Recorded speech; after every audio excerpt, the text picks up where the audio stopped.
Okay,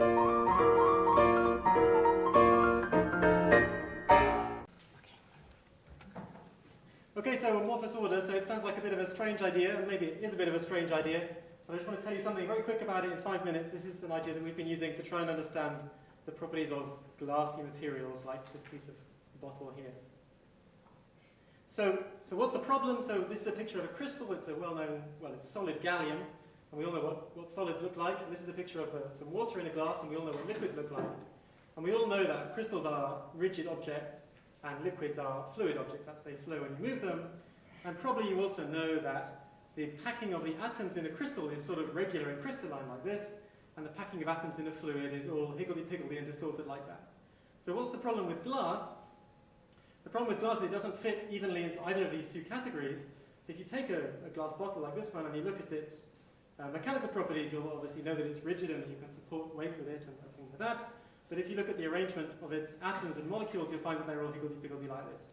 So to some extent it belongs on the left, to some extent it belongs on the right. So what's the physicist's explanation for this? The physicist's explanation is that to deform a crystal, you have to take this ordered pattern and move at least one row in order to change the shape of the crystal. And that's why it's rigid. But if you want to change the shape of this thing, you can do it just by moving each atom slowly, a little bit at a time, and you can change the shape. And that's the textbook explanation for why liquids are fluid and solids are rigid. And the good thing about it is that you can predict the property of this material just by looking at the picture.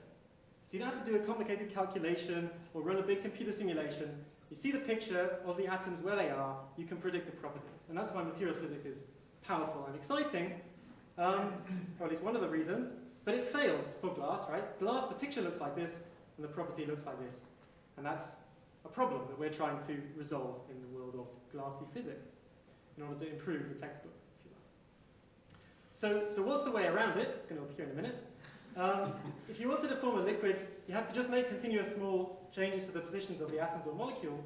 So maybe, here's the idea, maybe a glass is an amorphous state, that's a disordered, apparently disordered state, that cannot be deformed by continuous small changes. So it looks like you could change the shape of this by just moving one atom at a time, but maybe there's some special feature of this picture which you can't tell just by looking at it, that means that this one is a glass and this one is a solid. That there is something here in this picture, some amorphous order, but your eye is not good at perceiving it.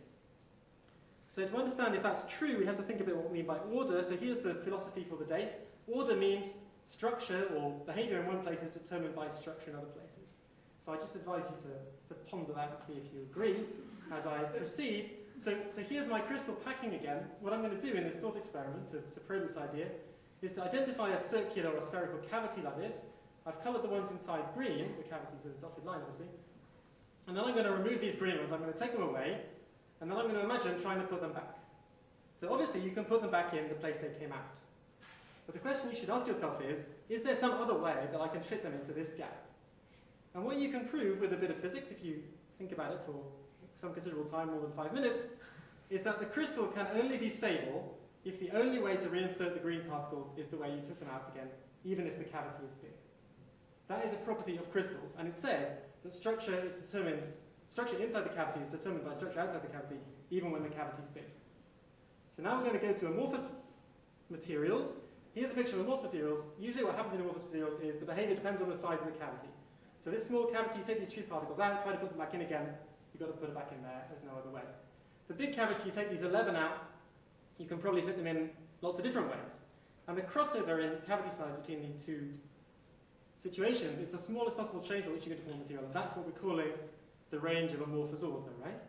So that's what amorphous order is. It's how far the boundary influences the bulk. So that's what I just said. So amorphous order means that the cavity structure in the bulk depends strongly on what's going on outside the boundaries. And that's the sense in which these pictures have long-range order, even though your eye doesn't perceive it. That you can't make small changes without changing the boundary. And the hypothesis is, why is this important? Why am I banging on about this? The hypothesis is that more amorphous order, that is, a bigger crossover length scale, leads to more rigid material. And this would be a way to predict the physical consequences, the physical properties of the material, based on this rather obscure, abstract, strange concept that I've just been trying to explain to you for 4 minutes and 40 seconds so far. So the remaining 15 seconds is devoted to the question, does it work? And the answer is we don't know yet. That's what we're waiting on now. So come back, invite me back in 5 years' time or something, and I'll tell you whether this hypothesis is true, or at least make it up. Okay, thanks a lot.